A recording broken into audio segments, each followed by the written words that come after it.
if you had asked Paul, what do we know about James? Paul would have said, well, he's an agent of Satan. He says that.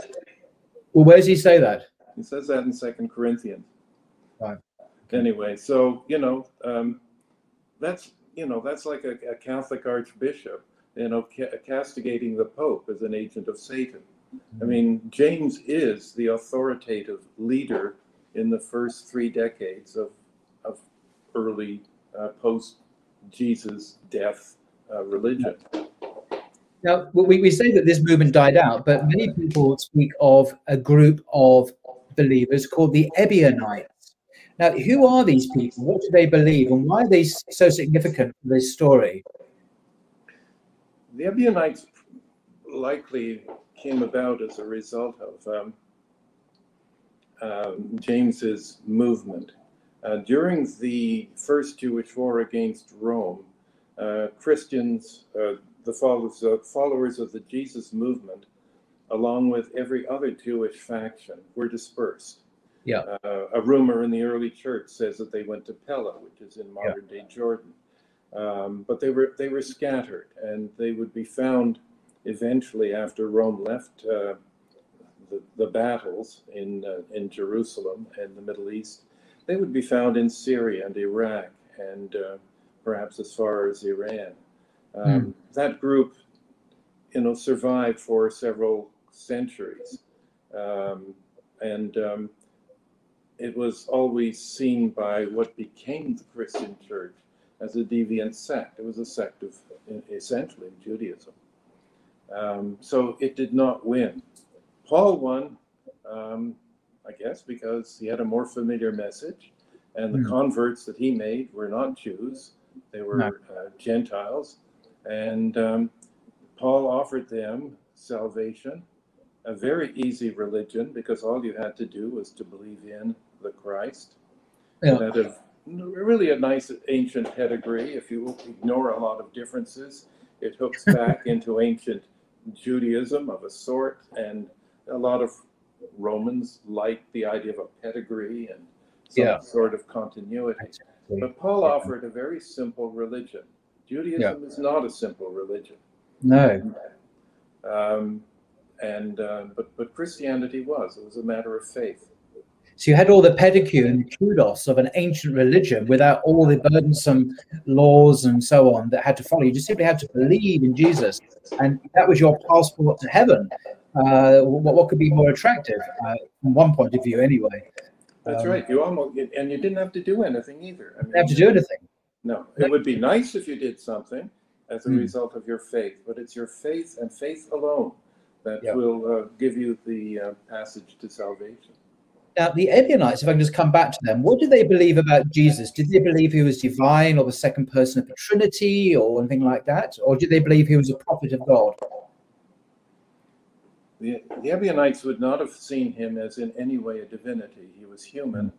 They would have seen him as a teacher, and playing particular emphasis upon the parables of Jesus. And they would have seen him as a kind of prophet. The problem with prophecy is that Jesus prophesied the kingdom of God coming soon, and it didn't happen that way. And as decades go by and as centuries go by, you begin to diminish the sense of, prophetic foretelling of something. Right.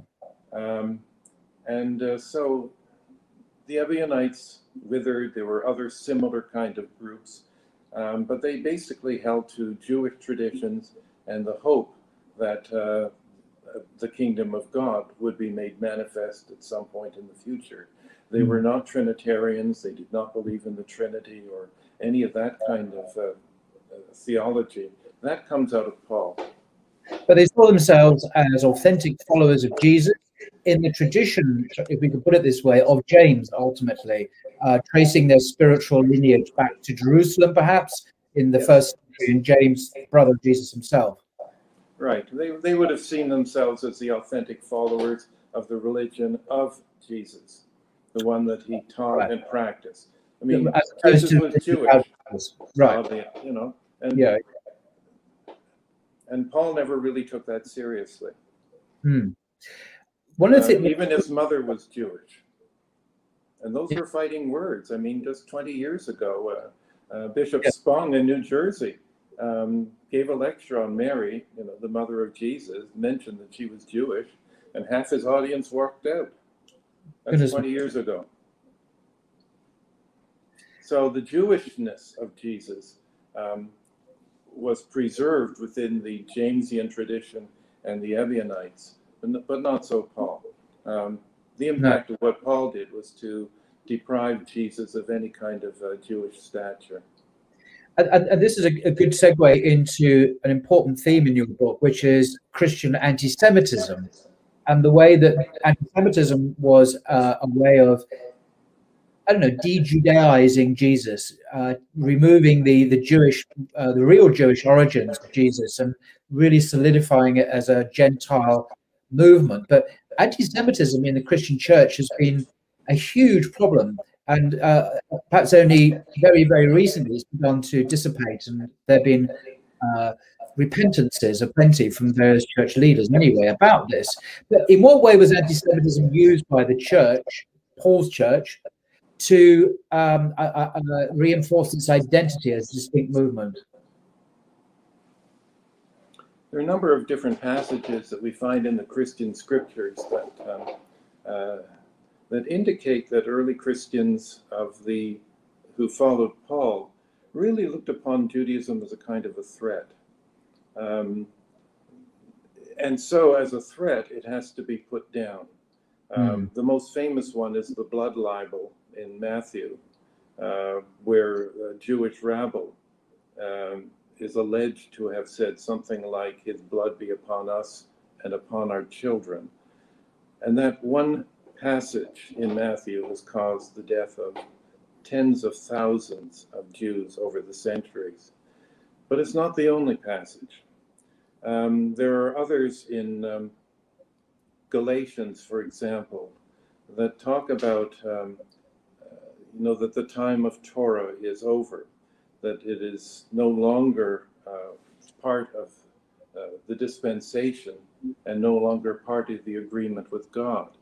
And Galatians is, to me, the most important Christian document. It's the charter document of what became Christianity, because it is saying that you divide history into three periods: a period of faith with Abraham, a period of Torah from Moses to Jesus, and now we're back to a period of faith and faith in Jesus, and so on. So that the time of Jewish law existed only for roughly 1,000 years, from whenever Moses was to the time of Jesus. That deprives Judaism of any legitimacy. Right. It is a fundamental attack upon the basic character of the Jewish religion. Right. Paul could have said, but he didn't. Paul could have said, it's all right for, Jewish members of Judaism to follow the Torah. We, however, don't. His statement, however, is a bald blanket statement saying nobody should observe Torah, the Jewish law, because if you do, you have fallen away from grace. Because the religion of Judaism is a religion of doing. It's not a religion of believing. The intellectual superstructure of Judaism is quite different from the intellectual superstructure of what became Trinitarian Christianity. It's a religion of how do you act in life? How do you treat other people? How do you observe time? How do you observe food? How do you observe the various seasons of the year? It's a matter of doing. And that, of course, was a tremendous threat to Paul, a religion of doing. Islam, too, is a religion of doing. But Christianity was emphatic that it was a matter of faith, belief, trust, and that alone. So the elements of anti-Semitism that come out is that the attempt was made very early on to see the church as a replacement for the synagogue, the temple. And replacement went along in various different ways. The Christian priesthood replaced the Jewish priesthood. The Christian scriptures in time came to replace the Jewish scriptures, and the Old Testament was relegated to a lower status. And in cases of some early Christians, no status at all. Some did away with the writings of the Hebrew Bible entirely. Yeah. And so replacement became seen as a way of legitimizing the authenticity of Christianity and the idea that Judaism should no longer exist.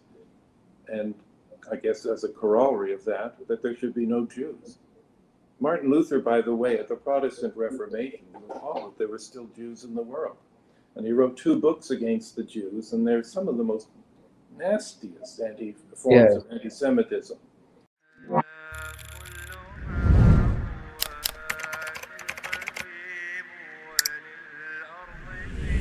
كل حي نصيب وللناس